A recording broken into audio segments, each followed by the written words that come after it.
สวัสดีเนาะมื้อนี้ก็อยากมาบอกทุกคนว่าเพจของเฮาก็ครบรอบ2 ปีเนาะก็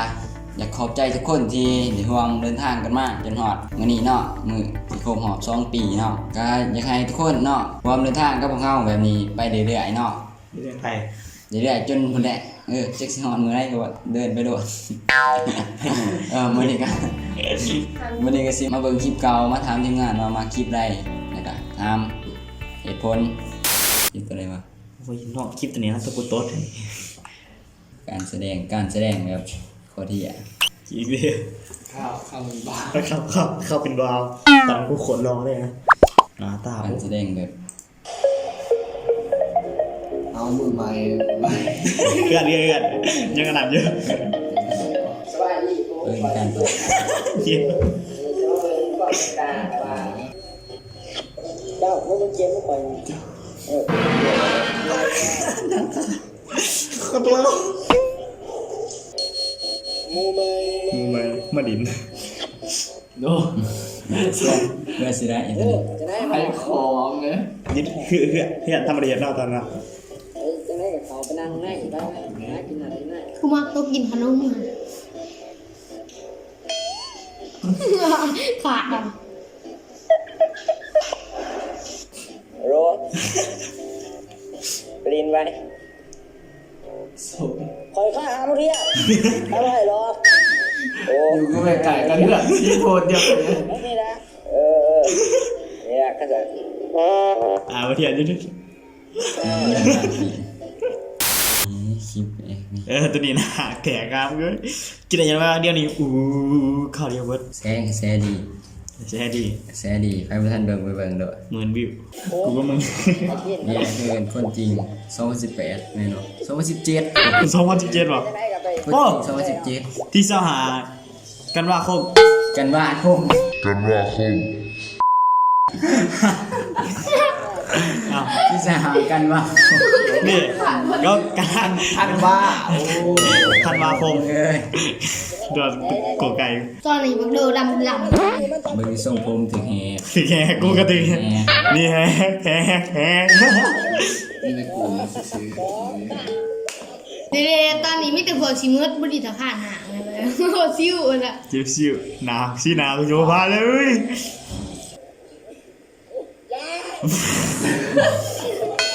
ซ้ำตัวน้ำแตก ตายก่อนมูกู ยาคู่อ่ะโอ้ย ห่างแตกแผล มึงบ่ต้องโทษใช่ล่ะ ประมาณนี้ รู้สึกว่ามีแต่กูกับมึงนะหน้ากับมึงอะไรกันตัวนี้ บ่ต้องโทษตัวนี้ยังคายเบิ่งโทษตัวนี้เบิดเนาะ เนาะ เบิดอย่าลืมเด้อมี EP 2อยู่บ่ต้องโทษโคตรโทษด้วยถ้าเบิ่งโคตรโทษตลกสุดกันนี่แหละคลิปนี้แหละ ผิดอันเดียวมันก็กูเหรอ มึงจะได้กับหัวนะ กูว่า แบบหัวจะเจ็บท้องกูนะเนี่ยนี่แหละคลิปนี้ ปากคาเลยมันจ้าเอาอีกแล้ว โอ้โห โอ้โห เต้าอีนี่จินเป็นยัง แตกมีอะไรเสียเงิน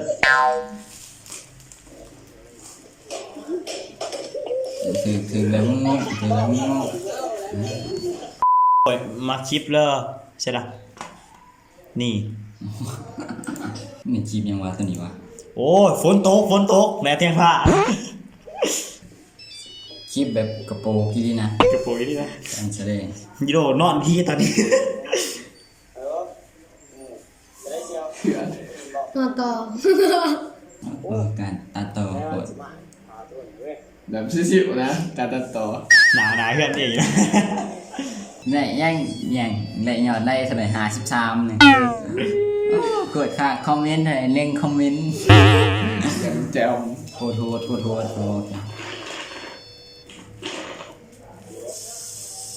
ลโหลมึงอยู่ไสนี่มื้อไรสิมานี่กูนั่งทางตะดน สั่งกินอาหารกูเนี่ย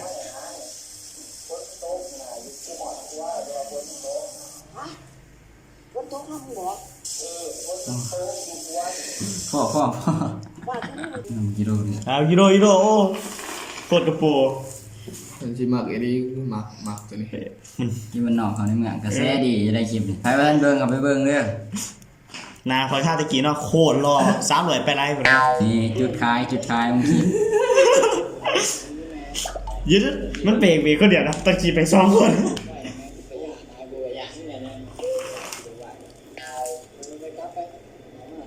จุดขายมึงคิด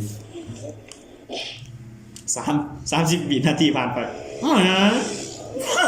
โอ้ พัดอยู่ทงก่อนโอ้ได้เลย แม่งมาคิวได้ ปานามานะตัวปานามานี่เออ โอ้สมองกระดอกเต้นคู่ค้าเขายูโรเว้ย ท่าเต้นนี่ท่าเต้น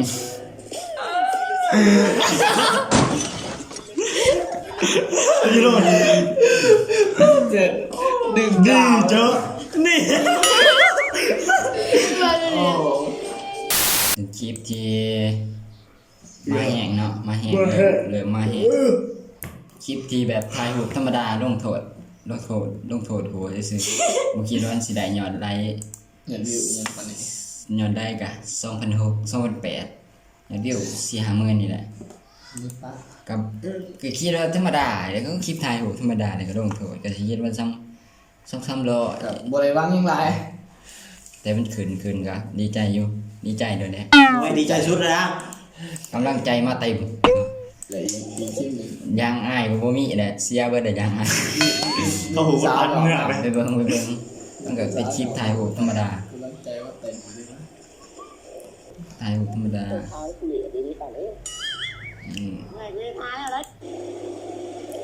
จะสิให้ ไอ้มาตื่น เสียลูกตัวจะสิให้กูเลยย่อออกหาเลย อยากใจมาเลยผมบอกอยากให้เลยลบมันออก ข้างมันจะได้กำลังจับเลย รถเร็วมากนี่ได้แต่โดนบ่หลาย กูอยากรถง่ายเลย อยู่ดีบ่ร้ายไปอยู่รัก2 what the fuck แหละ คือคลิปที่มาแห้งที่สุดก็คือหนังโศกดีของเขาเนาะหนังโศกดีกับว่าเสียอารมณ์เขาทีมเขาประกวดนะเขาประกวดในเมเจอร์นะฮะว่าเสียเขาแต่ว่า ความยาวเกิน เงาเกิน หนังเขาเฮ็ดให้ฮอด7นาทีใส่เลยฮอด10นาทีกว่า โคตร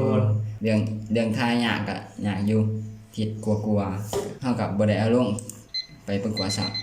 ก็ได้มาลงเพจตัวเองกันได้ยอดได้หา6,400 อย่าวิวย อดวิว1,200บ่1,200 1,300ยอดแชร์ก็5,000กว่า 6,000 ดีใจ แม้ว่าบ่ฮอดด้วย500มึงไปบอกยังฮอด5,000 500ยอดแชร์ แช่หาร้อย ยอดแชร์500กว่า โอ้5,000 5,000นี่แหละเป็นล้านวิวจริงเนาะก็จบไปแล้วเนาะกับการที่เบิ่งคลิปเก่าๆที่2ปีที่ผ่านมาก็อยากให้ทุกคนอยู่กับเราแบบนี้ตลอดไปเนาะเป็นจังได๋ก็ให้กำลังใจกันมีหยังผิดพลาดก็ขอโทษขออภัยนำมีหยังผิดหยังเกิดไปก็ขอโทษเนาะ อย่าลืมใน YouTube เด้อ อ๋อมีสองทางYouTube อีก ก็สำนี้แหละฝากหนังประกวดในเด้อจะน้อยสิบ่ได้ตกหอกได้เขาไปกดแชร์ได้หลายโดด ดังรุดโขกไป รุดโคตรแบบเหี้ยๆเลย เดี๋ยวเขาคือเดี๋ยวเขา โพสต์โดดไว้โดดโพสต์แชร์ แล้วก็โหวตได้อย่าลืมโหวตเด้อ กับให้ไปเบิ่งนางอยู่เมเจอร์ทุกสาขากันเบิ่งแล้วก็อย่าลืมเขียนใส่ตัวข้าวจีกองดีตัวมันเป็นเด็กห้องครับเด็กห้องตัวข้าวจีกองนี่แหละเดี๋ยวเขียนชื่อทีม ชื่อสเตปโปรดักชั่น ใส่ attack MJOP 15เนาะเพื่อซื้อที่คนเขียนซื้อคนเขียนนี่ก็ซื้อเฟซของเจ้าซื้อเฟซของคนเขียนนี่แหละอย่าลืมเขาไปเบิ่งนางก็อย่าลืมโหวตให้แน่จะมีแหละฝากซะมีแหละ ขอบใจ ก็ขอบใจเนาะ